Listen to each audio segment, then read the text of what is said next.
ल मित्रहरू आज चाहिँ हामी अरिङ्गल काटेको चाहिँ तपाईँहरूलाई प्रत्यक्ष देखाइरहेको छौँ है टिकटकमा। यति ठुलो राम्रो तपाईँले खिच्नु है भाइ। देखेको ल हेर्नु यसरी काट्नुपर्छ होइन। यो चाहिँ अस्ति हामीले देखिरहेको थियौँ र आज चाहिँ एकदम सेफ्टीसँगले काटेर लाने विचारले चाहिँ आएको हो। यसरी हेर्नु त यी देख्नुभयो। ल मित्रहरू तपाईँहरूले नै ड्युट गर्नु सक्नुहुनेछ, तर एकदम सेफ्टीसँग गर्नु होला। ड्युट गर्दाखेरि खतरा छ नि फेरि। क्या डराउँदैन त यार। फेरि यो त पहिला नै काटेको नि त मैले। हेर्नु त यो चाहिँ सानो चाका हो के। यो चाहिँ भरै टसाइदिनुपर्छ एकदम सतर्क साथ।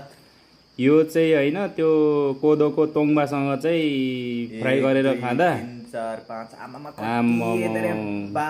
स्पिड यस्तो हुन्छ कि तोङ्बा र यो मिसिएपछि आम्बौ कुरै नगरौँ त्यसको त। झिक्यो त साथी र यार।